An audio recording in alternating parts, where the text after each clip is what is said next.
16 yillik tajriba, hayotidagi eng muhim uchrashuv, unga bildirilgan ishonch va katta mas'uliyat. Bugungi mehmonimizning hayotidan olingan iqtiboslar edi bu so'zlar.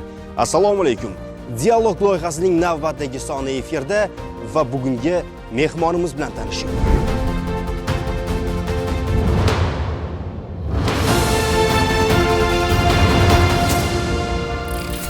Bizning bugungi mehmonimiz ichki ishlar xodimasi va shu bilan birgalikda Voleybol federatsiyasi raisining xotin-qizlar masalalari bo'yicha o'rinbosari Zarnigora Asqarova.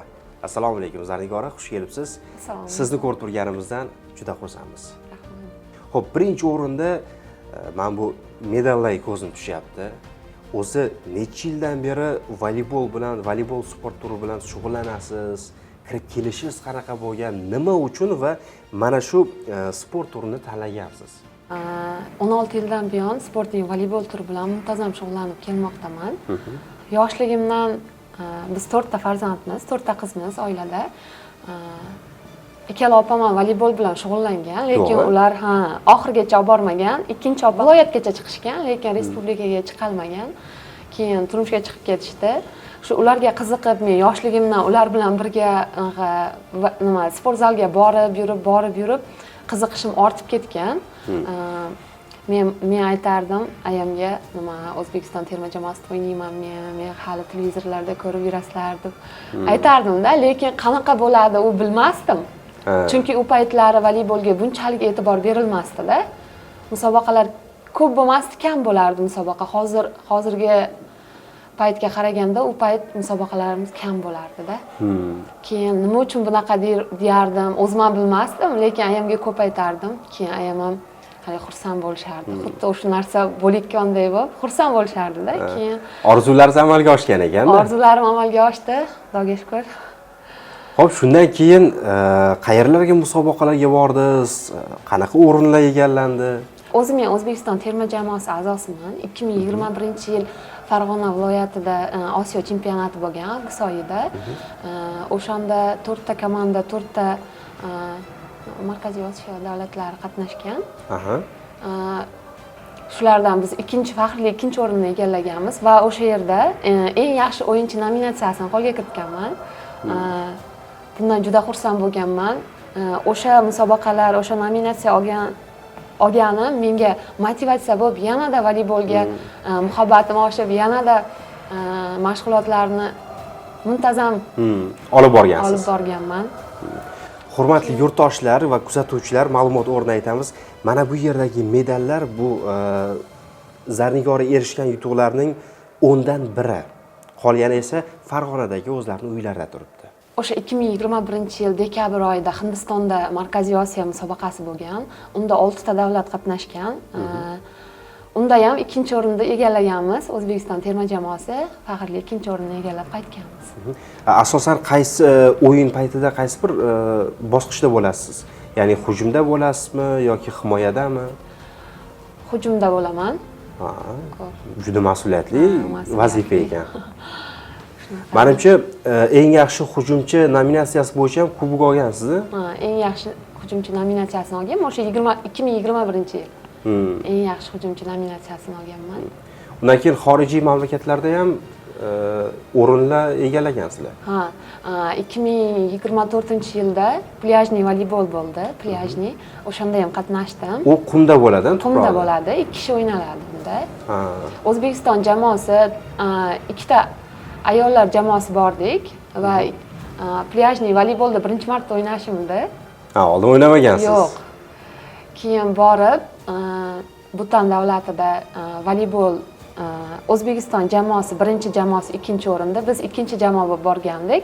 Biz 3-o'rinni, faxrli 3-o'rinni egallab keldik. Aytda ham 8 ta komanda bor edi. O'sha 8 ta mamlakatdan kelishgan-a ular ham kamida? Yo'q, 4 ta mamlakat ishtirok etdi.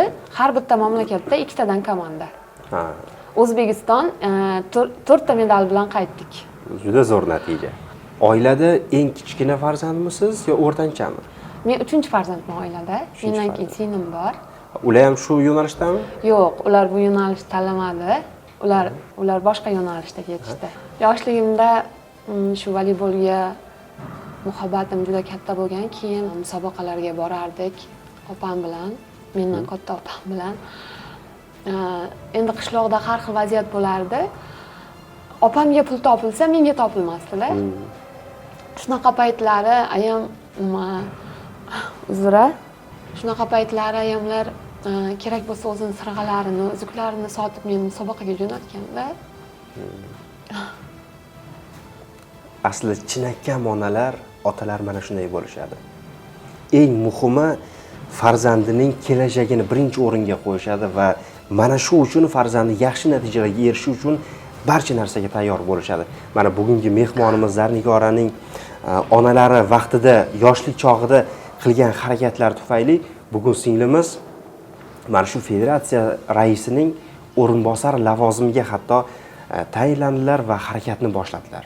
Bu eng yaxshi natijalarning boshlanishi deb bilamiz. Bu sevinch ko'z yoshlari bo'lyapti. Albatta.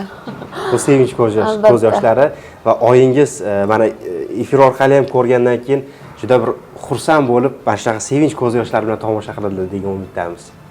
Biz rahbarlarimiz men bu yerga kelib mashg'ulot o'tishimga, mashg'ulot musobaqalarga qatnashishimga menga sharoit yaratib bergan avvalo rahbariyatimizga kattakon rahmatimni aytaman. O'zini yoqtirgan sporti ham o'zini yoqtirgan ish faoliyati bilan birdaniga shug'ullanib ketish hamma insonga ham nasib qilmaydi. Men bundan juda xursandman. Rahbariyatimizga kattakon rahmatimni aytaman va ularni menga bo'lgan ishonchlari menga yanada kuch bag'ishlaydi. Har jo'natishganda oltin medal bilan qayting deb jo'natishadi meni. Shu gaplarning o'zi ham menga katta motivatsiya beradi. Buni O'zbekiston chempionatida olgansiz shekilli, O'zbekistonda o'tkazilgan musobaqada.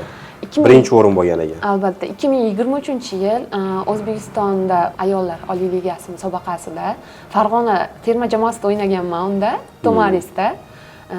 Shunda 5 tur musobaqa bo'lgan. Ochko to'plab, oxirgi tur, o'sha 5-tur ochkolar 0 bo'lib ketadi. Shu 0 ochkodan yana boshqatdan ochko to'plab birinchi o'rinni egalladik komandamiz bilan. Qaranglar kuzatuvchilar, mana shunaqangi murosasiz kechgan o'yinda mehmonimiz komanda bilan birinchi o'rinni qo'lga kiritishgan va oltin medalni olishgan. O'zi bugun ayollar terma jamoasida voleybolda o'sish, o'zgarish qanaqa? Oldin qanaqa bo'lgan va hozir qanaqa? Bir kamida 10 yildan beri O'zbekiston terma jamoasi a'zosiman. Oldinlari O'zbekiston terma jamoasi chet elga chiqish orzuyimiz bo'lgan, ko'p chiqmasdik. Mana hozirga kelib Ichki ishlar vaziri O'zbekiston voleybol federatsiyasiga rais etib tayinlangani, hozirgi kunda voleybolga e'tibor juda kuchaydi. 2 yildan buyon chet elda musobaqalar juda ko'paygan. Bir yilda 3-4 marta borib kelyapmiz.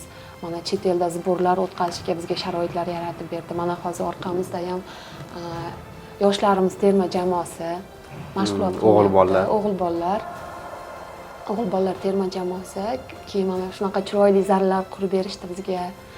Bunaqa zallar oldin faqat chet elda ko'rganmiz. Orzu bo'lganda faqat. Hozir o'ylashimcha xorijlik sportchilar kelib mana bu zallarni va imkoniyatlarni ko'rganda havas qilib ketishyapti-da, adashmasam. Albatta. Yaqinda bizdagi ma'lumotlarga ko'ra davlatimiz rahbari bilan ham suhbatlashgansiz. Yaqinda davlatimiz rahbari bilan suhbat bo'ldi. Video selektorda qatnashdim men Farg'onadan. Yoshlar bilan uchrashuv bo'ldi. Davlat rahbarimizda yoshlar bizning oltin fonimiz degan so'zlari menga juda katta motivatsiya berdi. Shu suhbatda O'zbekiston voleybol federatsiyasi raisining xotin-qizlar masalasi bo'yicha o'rinbosari etib tayinlandim. Bu juda katta mas'uliyat va katta kuch talab qiladi. Mana hozir yoshlar yetishib chiqyapti. Men o'zim ham ular bilan birgaman. O'zbekiston terma jamoasi a'zosiman va ularga nima kerak, nima kamchiliklari bor, chet elga chiqqanda nimaga qiynaladi, mana bu yerda mashg'ulot paytida nima qiynaydi ularni men juda yaxshi bilaman. Men shu bor kuch g'ayratimni, bor tajribamni ishga solgan holda ayollar voleybolini rivojlantirishga bor bilimimni sarf qilaman.